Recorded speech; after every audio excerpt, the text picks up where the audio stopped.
Alhamdulillah alladzi bi ni'matihi tatimmus shalihat. Segala puji bagi Allah Jalla Jalaluh yang karena nikmatnya kebaikan-kebaikan menjadi sempurna. Hari ini kita bisa berkumpul karena Allah yang memudahkan bagi kita. Falahul hamdu wa lakus syukur. Allahumma salli wa sallim wa zid wa barik wa an'im ala abdika wa rasulika sayyidina wa maulana Muhammad wa ala alihi wa ashabihi ajma'in. Ya Allah, semoga salawat dan salam, berkah dan nikmat senantiasa Engkau curahkan untuk hamba kekasih-Mu, untuk baginda Nabi kita Muhammad alaihi salatu wassalam, untuk keluarga beliau, untuk istri-istri beliau, untuk putra-putri beliau, dan untuk seluruh sahabat Nabi. Semoga Allah meridhai kita bersama mereka. Amma ba'd, buat saudaraku Dr. Lutfi Rahman, sebentar lagi engkau akan mengatakan qabiltu nikahaha wa tazwijaha bil mahri madhkur. Sebuah ungkapan yang mudah dihafal dan diingat. Tapi sebelumnya ana ingin memberikan beberapa wasiat kepada semua yang hadir di tempat ini. Khususnya buat calon mempelai pria dan wanita. Ketahuilah jamaah bahwasanya enggak ada alasan seorang berzina. Tidak ada alasan seorang melakukan perzinaan sedangkan Allah telah berfirman, "Fankihu ma taba lakum minan nisa mathna wa thulatha wa ruba'." Allah telah mengatakan nikahilah yang baik-baik dari wanita itu 2, 3, dan 4. Tidak ada alasan. Sekarang kita berada di masa yang penuh dengan fitnah. Indonesia darurat seks bebas. Tadi Bapak Ketua KUA telah menyampaikan rukun nikah itu mudah sekali. Nggak perlu gedung yang mewah ini. Tidak perlu pakaian yang indah. Cukup kedua mempelai. Cukup ada wali. Cukup ada saksi 2 dan ijab kabul. Selesai. Tapi terkadang kita mempersulit diri kita terhadap apa yang Allah telah mudahkan. Sehingga na'udzubillah min dzalik kita melihat perzinaan terus terjadi dan sarana untuk itu semakin mudah. Rasulullah sallallahu alaihi wasallam mengatakan, "Ya ma'syaras syabab, wahai kaula muda, man istata'a minkumul ba'a falyatazawwaj." Barang siapa di antara kalian memiliki kemampuan untuk menikah. Nggak harus punya rumah menikah. Nggak harus punya mobil menikah. Nggak harus punya pekerjaan tetap menikah. Tapi yang penting dia harus tetap bekerja untuk memberikan nafkah kepada istrinya. Kata Nabi, segera menikah. Kenapa? Fa innahu aghaddu lil basar wa ahsan lil faraj. Menikah itu akan lebih membantu menahan pandangan mata kita dan kemaluan kita. Faman lam yastati' fa alaihi bisiyam fa innahu lahu wija. Yang enggak bisa nikah, puasa. Kemudian ana tadi membaca tentang kode etik dokter. Ana rasa ana tidak perlu memberikan nasihat yang panjang tentang bagaimana Dr. Lutfi menggauli istrinya, memuliakan istrinya. Ternyata di dalam kode etik dokter itu ada segala hal yang indah yang kalau dipraktekkan kepada istri, insya Allah sakinah, mawaddah dan rahmah. Menjaga rahasia, menghormati, memuliakan, dan cukup Nabi kita Muhammad alaihissalam sebagai contoh. Kebanyakan di antara kita menikah tanpa pernah belajar bagaimana menjadi seorang suami. Sang wanita juga tidak pernah belajar bagaimana menjadi seorang istri. Rasulullah sallallahu alaihi wasallam mengatakan khairukum li ahli wa ana khairukum li ahli. Yang terbaik di antara kalian adalah yang paling baik sama istrinya, sama keluarganya, dan aku orang yang paling baik sama keluargaku. Bukan yang paling baik kepada pasiennya. Maka nasihat ana kepada Dr. Lutfi, jadilah yang terbaik untuk istrimu. Contohlah bagaimana Rasulullah sallallahu alaihi wasallam menggauli istrinya.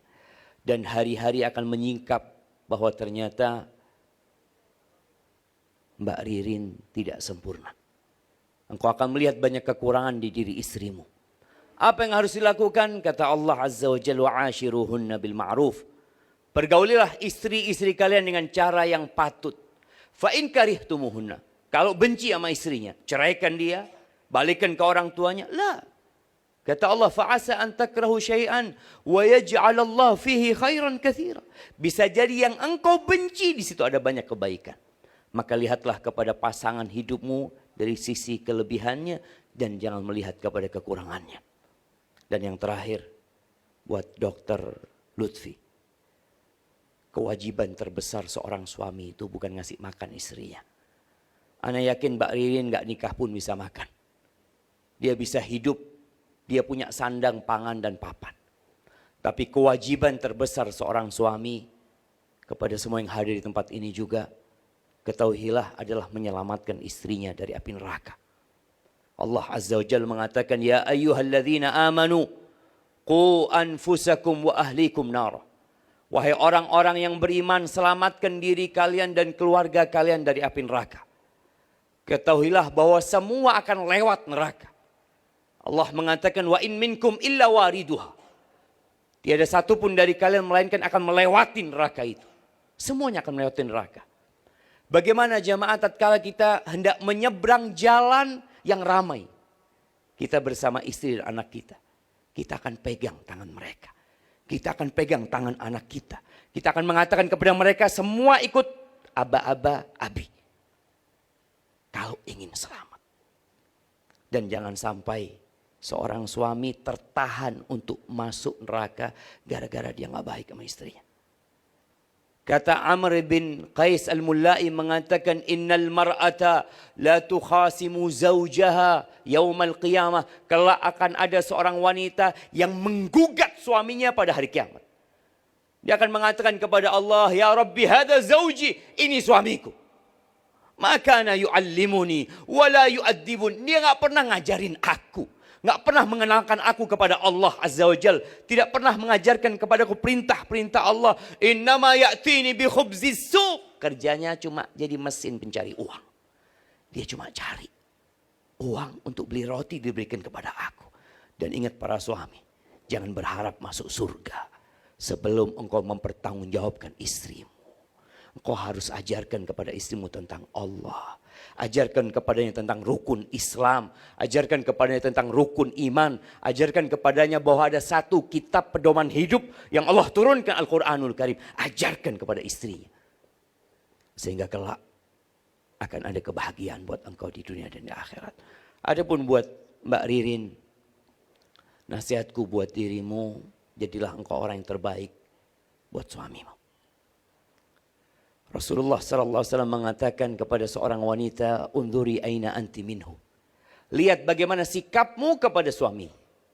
Kenapa?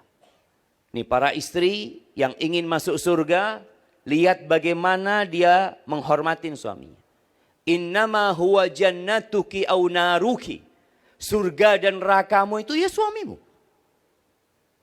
Sebagian wanita, Masya Allah, dia sholat 5 waktu. Dia puasa Ramadan, Senin, Kemis. Tapi dia tidak bersyukur kepada suaminya. Jangan berharap masuk surga. Kata Rasulullah SAW, uritun nar. Ditampakkan kepada aku neraka. Fa'idha aktsaru ahlihan nisa.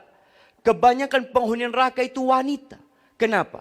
Mereka nggak sholat, mereka nggak puasa, mereka nggak baca Quran. Ternyata bukan. Yakfurnal ashir wa yakfurnal ihsan. Mereka kufur sama suaminya. Mereka tidak berterima kasih kepada suaminya. Wanita itu pandai melihat kepada kekurangan, lupa dengan kelebihan suaminya. Sampai kata Nabi SAW, lau ahsanta ila ihdahunna dar. Kalau engkau berbuat baik kepada istrimu setahun penuh, kemudian dia melihat kesalahan di dirimu, perempuan akan mengatakan, ma ra'aitu minka khairan qat. Engkau enggak pernah nyenangkan hatiku. Engkau enggak pernah membahagiakanku. Hilang semua kebaikan suami. Maka nasihat anak kepada Mbak Ririn, lihatlah kepada kelebihan, jangan melihat kepada kekurangan. Rasulullah SAW ditanya, man khairun nisa? Siapa wanita yang terbaik, yang paling cantik? Kata Nabi SAW, allati idza nadarta ilaiha sarratka. Yang kalau engkau memandang kepadanya menyenangkan hatimu. Kita lihat ternyata banyak wanita kalau di rumah tidak menyenangkan hati suami. Kalau keluar rumah cantik dia. Bahkan suami kalau melihat istrinya cantik dia tanya satu pertanyaan. Mau kemana? Karena dia di rumah tidak pernah cantik. Maka jadilah engkau orang yang tercantik untuk suamimu. Wa idza amartaha ata'atka, kalau disuruh taat. Kalau suaminya sedang tidak di rumah, jagalah kehormatan dirimu dan jagalah hartamu. Aqulu qauli hadza wa astaghfirullah li wa lakum wa lisairil mu'minin wal mu'minat fastaghfiruhu innahu huwal ghafurur rahim.